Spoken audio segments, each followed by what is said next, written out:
So, welcome everybody to the latest episode of Ask an Expert. My name is Lois Nesbitt, and I've been teaching yoga for many years. And I just realized that I have not, in a long time, been in close conversation with my peers and wanting to find out what's going on with them, what they're passionate about, and what they might be able to share with you. Um, I usually ask each person what they would like to speak about. And my guest today, Julia O'Neill, was so direct right away. She knew she wanted to talk about being a brand new teacher, first class, maybe first classes. So I thought that was perfect. As you get to know Julia through this conversation, I think you'll discover that she probably won't like the word expert in the title, Ask an Expert, because she's one of the most modest people I know. But I was listening to a talk about high intelligence the other day, and the first characteristic that they mentioned of people of high intelligence is that they know what they don't know and they aren't afraid to say so. So I really think of Julia as one of those people that she has a lot of wisdom, but she's also incredibly modest and humble.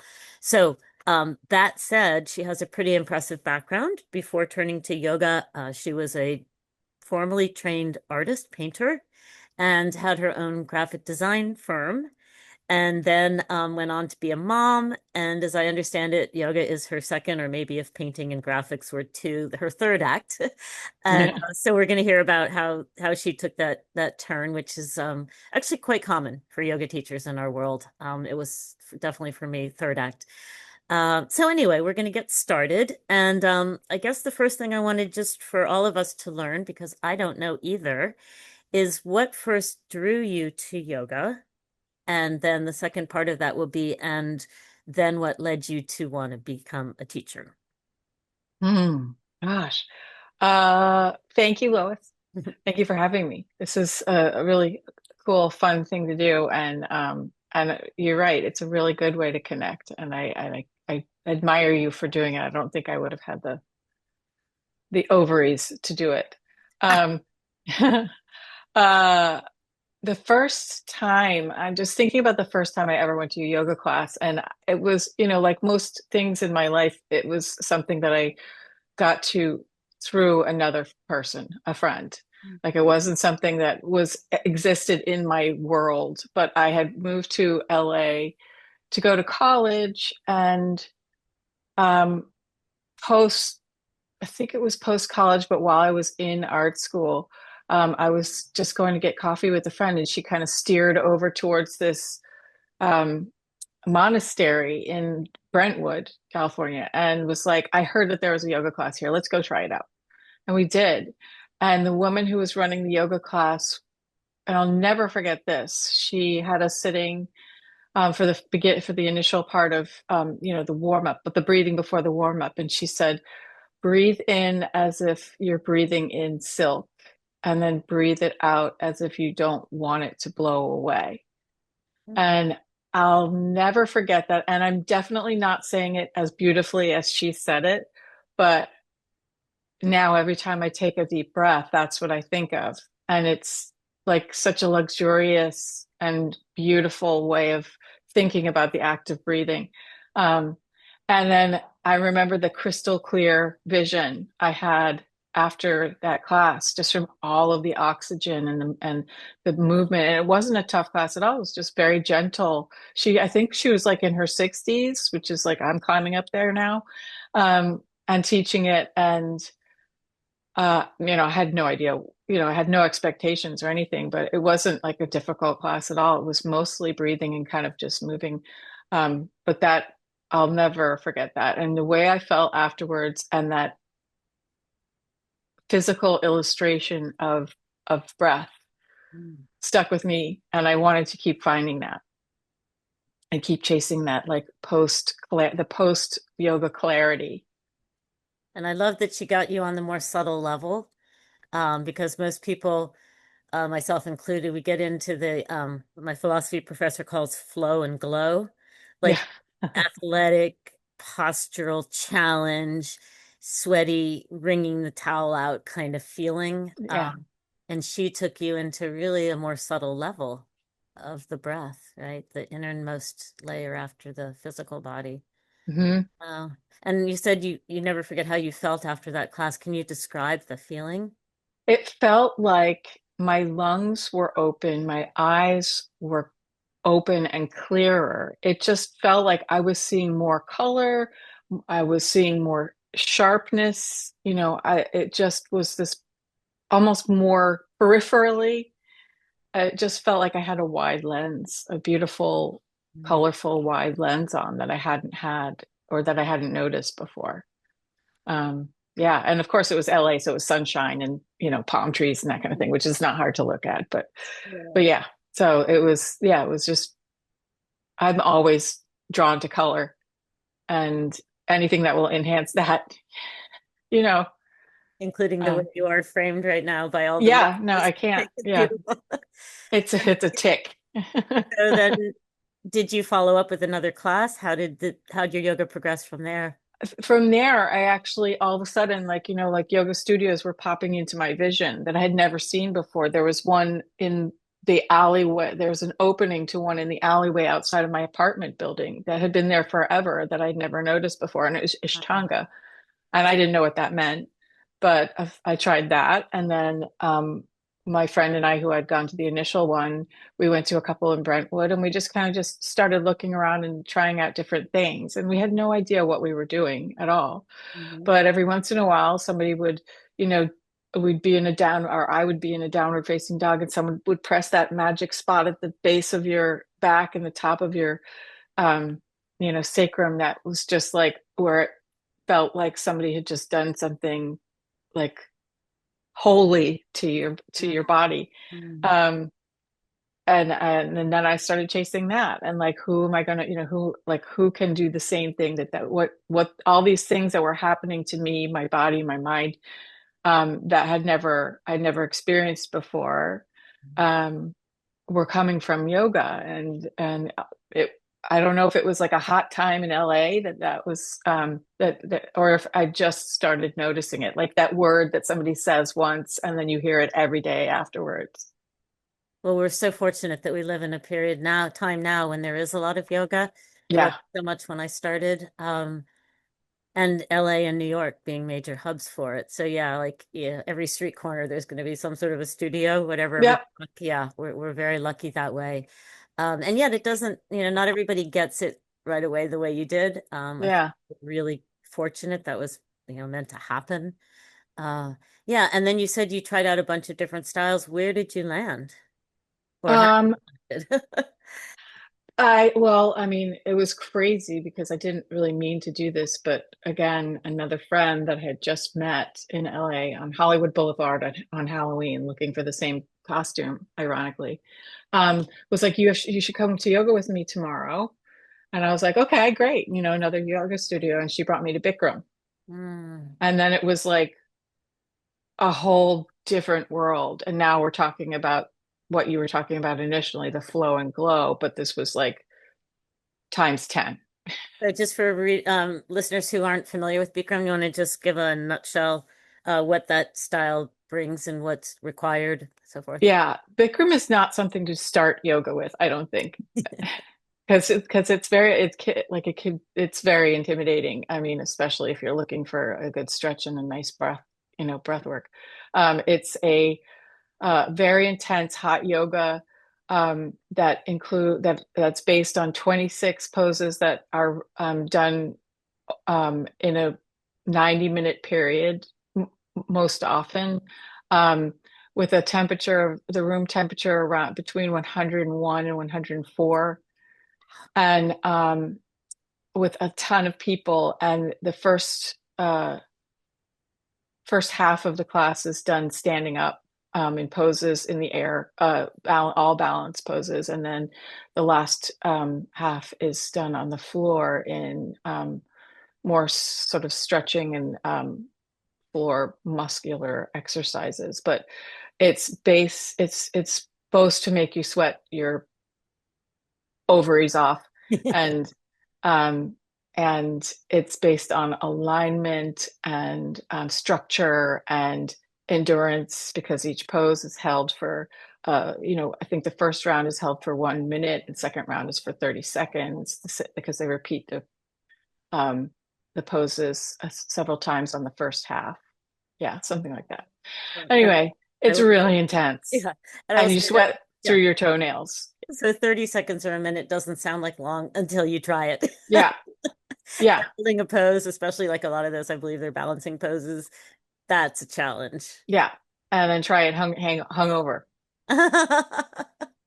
which doesn't happen anymore, but Yeah, yeah, yeah. that's yeah. So it was pretty dramatic jump and Hmm. I was hooked as soon as I got on that. But you know, uh, after training, actually even before training, I have gone way back and pulled back away from that.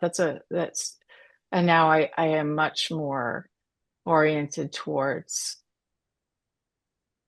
and wanting to learn more about the softer philosophical pranayama based classes and theories and that kind of thing. But Bikram was fun. It was fun. It was intense. Well, this will kind of bridge into the teaching, but my background in Ashtanga is another form of intense yoga. And I had to learn the hard way, especially through my private lessons, that not every body was made to practice Ashtanga. So when you talk about learning maybe the other end of the spectrum, like cool yoga versus the hot yoga, or however you want to put it, gentle versus fierce, um, I think so important as teachers to have that full spectrum available to us so that we can Yeah. meet the student where they are. Yeah. So you started then with the yoga. I guess you were still a graphic designer at that point. Yeah, I think I was still in art school. Oh, So wow. I was kind of all over the place, So I was majoring, I think, in communication arts and illustration, but I was doing all my painting on the side and stuff. So I was busy with that. Okay.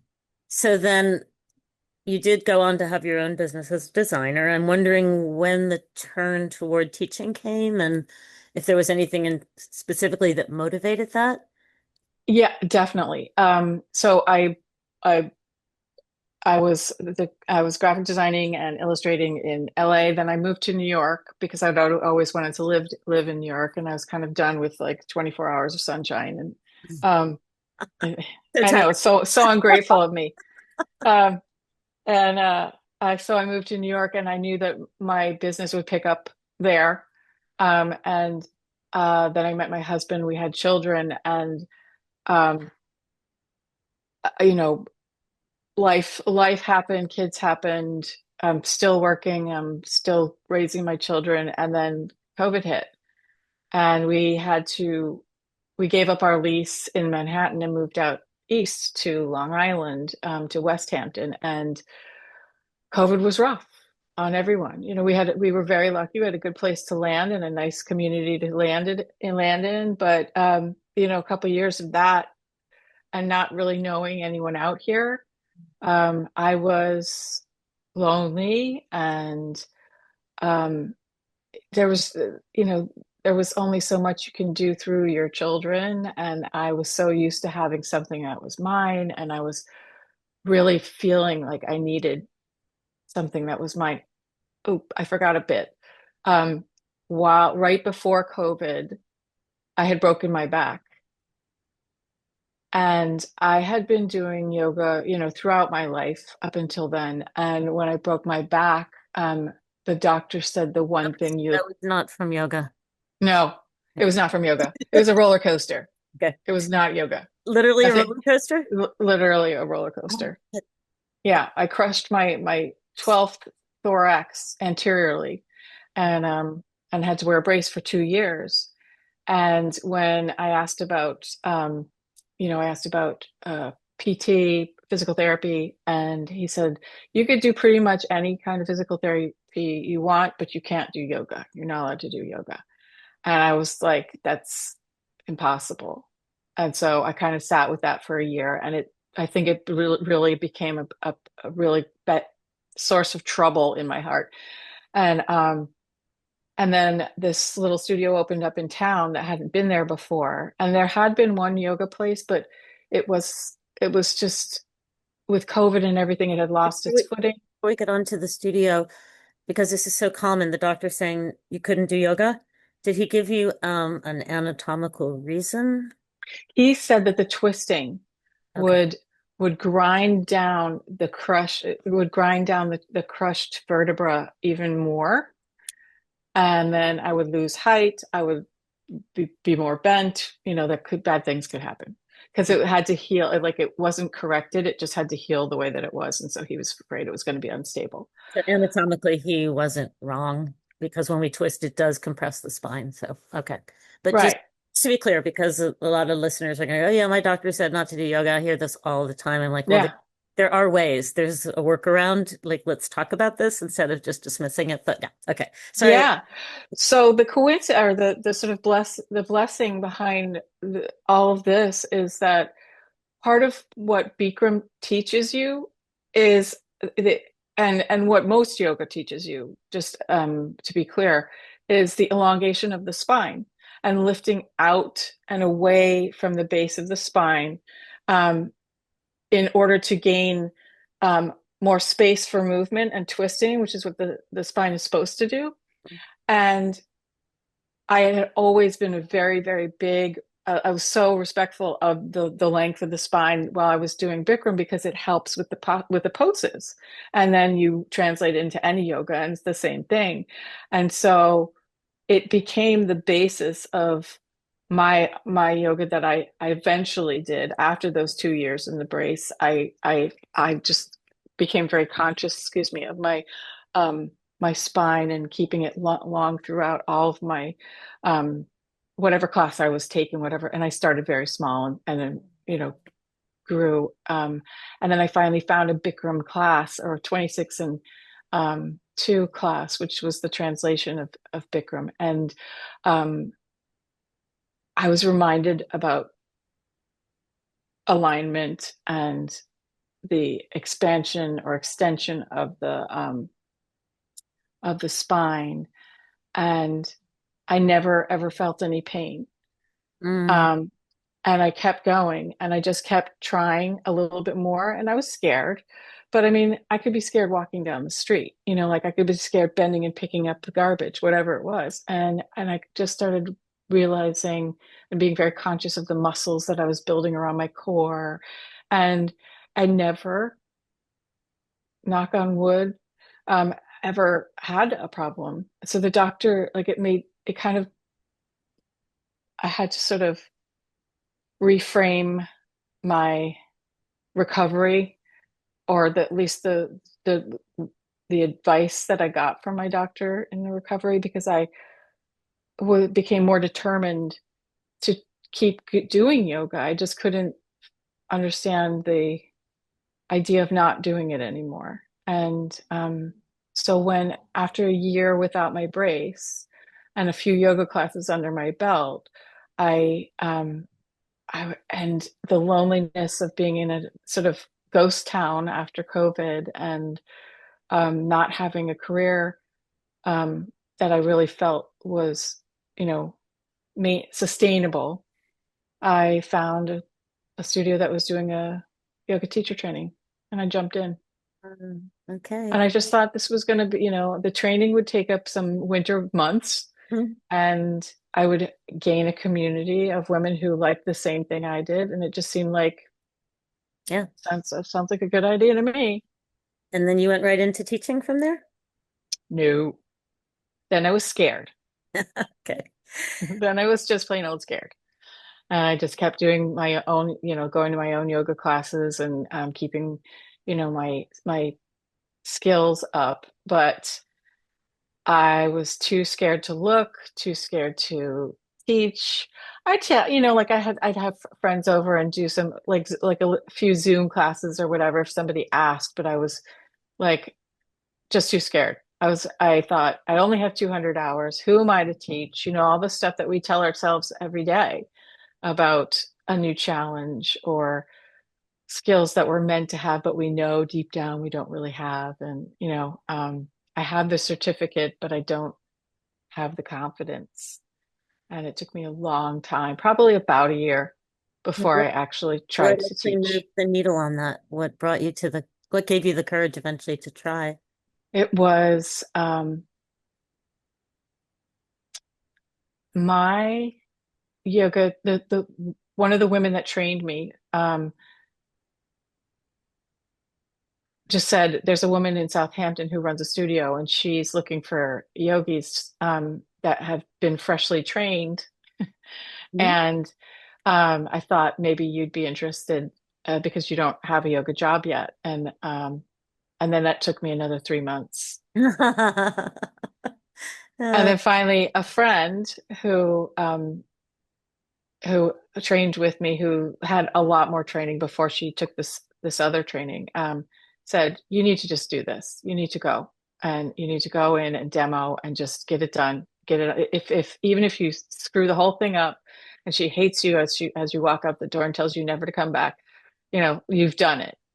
And so I did, and it was horrible. I mean, it was good. It was fine, but it initiated this horrible, horrible period of in my life when she actually hired me. That meant that I would have to do it again and again and again and get in front of another class again and again and again. And the 3 months for 3 months, I got sick every time before every class. About 10 minutes before every class, I had to go to the bathroom and get sick. oh, wow. Yeah, it was awful. And it wasn't like it was just like a lot of heaving. Just couldn't and I was fine on either side of it. And when I went in and taught afterwards, but was physically ill. I was so terrified. And when you say it was horrible, on the inside or the outside, like were you Inside. okay, I was gonna say, were you getting feedback from your students or was this the voice in your head? No, it was the voice in my head. It was like I had so much anxiety and I've never ever been anxious before, but for some Mhm. reason this idea of was so of being so exposed and actually having to being responsible to other people's experience in yoga. Like I kept thinking of that woman who Mm. guided me the very first time with this beautiful, illustration of the breath. And then there was me, this like small troll wandering out onto the floor with a mat and some music and telling people how to do something, or guiding somebody through um and that's how the image looked to me. Like it wasn't this graceful beautiful elder woman who was going to carry you through to the other side. It was And just me. how did you finally make peace with it? When did you stop being sick every time you went in? The same woman who encouraged me to go and take the job, I called her up and I asked her, I was like, would you please be my student for a day and we'll go to a studio and just like do my class. And then, but you have to be brave and tell me exactly what you think afterwards. And she was so lovely and so encouraging and so supportive. And when I was repeating a certain word over and over again, she would stop me and be like, okay, I've heard that word a few times. Let's try to change it up. Think of another word. And then she'd stop me and say, you might want to try the transition from here to here, and she kind of just gave me tiny little nudges, um, or even reminders of stuff that we learned in class together that I wasn't employing, and it just became this beautiful um, little. She was my mentor in a way, in a very gentle and non-formal way, and she helped me kind of get over the hump. Yeah, I was gonna say that I think learning from mentors is really important. I've had a couple teachers in my own career, and then also being part of group trainings where you watch other people stumble or you see other people who have strengths that you don't have and learning from them. But I remember so many conversations around like that, which word you choose. Like we had a whole conversation about in the sun salutations that we shouldn't say bring your front leg forward. We would say step it forward, lift it forward, float it forward. Think of a different verb besides bring and take. Yeah, And things that that are unconscious. yeah, Where we have a whole thing about extra words like see if you can. yeah. Just no, that doesn't need to be there. See if you can stand on your right foot. No, stand on your right foot. Yeah. Yeah, it's there's a craft to teaching, right? Yeah, you Um, definitely learn to hone it down. were there things in your it's my little timer. Were there things in your train that if you could structure a teacher training, was there anything missing in the way that you got those first 200 hours that you would want to share with your trainees? In other words, what are the gaps in our yoga education? So there were several in mind. It was wonderful, and I'm so glad I did it. And I wouldn't be here now if I hadn't. But I would definitely have liked to see more time um, teaching in front of a group, like sample teaching. Like getting the students out in front of other people to have to perform your sequences so that you could see them in other people and know and be able to see when that something was not working. That's an important thing because there's so much visualizing and having to correct in the moment or redirect or pivot. And you can only do that when you're on the floor in front of other people. So that hands-on idea of it. Anatomy, anatomy, and what definitely anatomy, and then anatomy linked to pranayama. We missed a whole chunk on the energy aspect of things and how it can be moved around the body, and that's like what I'm looking for now as a yoga teacher is more of that because I'm just like a kindergartner in that area. I know what it is, but I don't know how it works.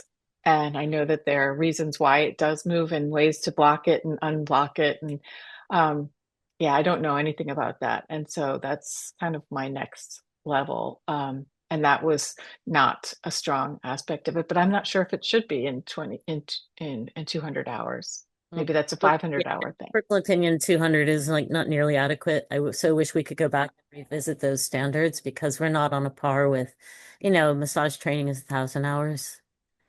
Physical therapy is 4 years full time. College education, right? So yeah, we do have some gaps. Yes, and the anatomy. I remember in my first class, I'm like, oh my God, I'm responsible for people's bodies, and I've had 20 hours of anatomy.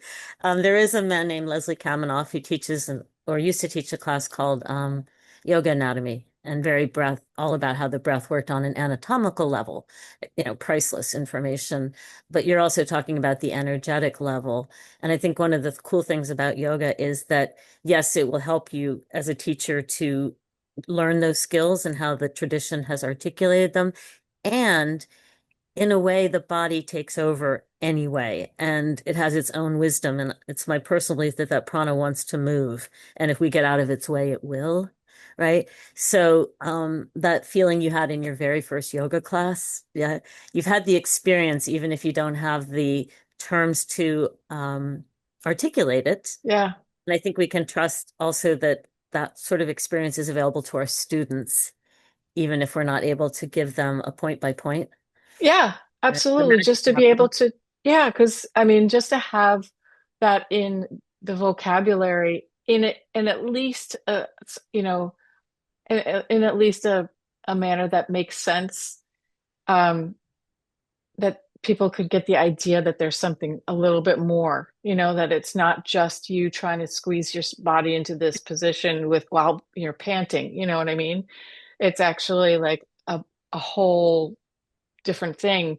And I don't know how to, I don't feel like I have, enough to even introduce that into my classes yet, because I wouldn't want to steer somebody in a way that wasn't, real, because to me it's so powerful. Um, and I wouldn't know how to just, guide somebody through that yet. There's a lot of talk about how there's a glut of yoga teachers now that we've overtrained, that everybody wants to be a teacher. The programs are not that demanding, that long, et cetera. What I'm thinking about listening to you is that each teacher, as we move through that basic process and then get present in the room, we start to find out what we particularly want to learn more about, which path we're going to carve through this big tradition.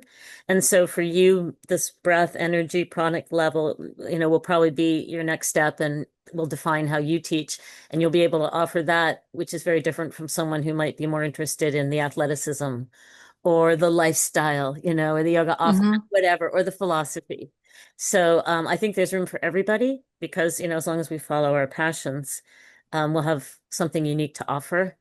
So yeah, I would really I want to interview again in a year or two when you've had some more training and we could see what you bring in that you've Yeah. since. I guess we're heading toward the end of the time, unbelievably. A lot of the people listening to this podcast will not be yoga teachers, but they may have found themselves in a situation, I call it deer in the headlights, that you felt at that first class, or, imposter syndrome, or what the hell am I doing here? Yeah. What do you think that, having been through that, walked through the fire and come out, as I think a comfortable yoga teacher, what what did you learn from that that might be helpful for someone who's maybe stepping into a new role or finding themselves in an unexpected position of authority, etc.? Yeah, it's such a good question, and that, I have such a very conscious answer to it because it's the thing that saved me from walking out the door, in those times when I was feeling so sick in front of, the class, was I knew that, like, I knew I had pretty intense strengths. Like, I knew that there were certain things that I was very, very good at, and and the rest was, it was what it was at whatever level it was coming out. But I knew what my strengths were, and I knew I could lean on those strengths while I was working on the others, and to build from that point, from the point where my feet were standing, from the point of my very most factual knowledge. I could build off from there, and I knew that if I did that and I came from a place that was authentic to me, that I knew and was confident in, that whatever came out of that plus the growth was going to be my unique style. Mm. Because it was based on me. It was based on what I know, on my heart, and my, my direct skills. So wherever you are in your career, whether you're an artist or, somebody who's really strong in numbers, or, whatever it is, if you start from where your feet are at, if you start from your truth, what you know and your heart knows, and build from there and keep learning, and know that you're going to keep learning, and be confident that this is just a process. The whole thing, whether it's yoga or medicine or anything else, it's a process of learning, but you always start from your own truth. That's, I knew I was strong in certain aspects of yoga, and that I could do it. If it were just that in the world, I could do that. So And powerful. I'm thinking that when you're in the presence of a great teacher, they or a very spiritually evolved person, the gurus, whatever, often just being in their presence is transformative. They shift the energy in the room, right? And so you walking in, even if you've only been practicing yoga for a year, right? And the student is brand new, you're already bringing something to them. I believe that the tradition moves through us. It's very impersonal. And I actually don't, I get nervous before class, but when I'm teaching, I slip into an like is egoless zone because I just feel like this is just moving through me and I'm the vessel and it's going to come out. I'm a conduit, right? Not a vessel, but a conduit, a pathway. Uh, and so we don't have to say as much as we think we do, and we don't have to think so hard about it because there's a communication that's already happening that is us just bringing the tradition to this individual or this group of people if it's a group class. It's not so much about by the end of the class, I want you to know A, B, and C, right? yeah, Or felt a specific thing. The yoga can do us in a way. Yeah. Oh, yeah. So powerful. And yeah, I love the idea of taking that off the mat into other realms because I think that anxiety that you spoke. So I just have that image of you being, can't do, can't, whatever. Um, I think the anxiety is when we focus on what we don't have. or we think we're Oh lacking yeah. instead of, I have a lot of wisdom. I have a lot of experience. I have time on the mat. This adds up and this Yeah. is offering. Totally cool. Yeah. Yeah. Well, I can't wait to see where your next thing goes. I haven't had a class with you yet, and we're I not know. hard in space. I know we We check we each meet on the train. We meet on the train. but there's always hope. I would enjoy that. And I'm very serious, if I continue with these podcasts, and I probably will because I'm having so much fun, I will circle back and we'll take it, next time you feel like you've come through something and you're ready to share from a different angle. Love to have you back. Wonderful. Thank you so much for this. This was such Yeah. a pleasure. Such a pleasure.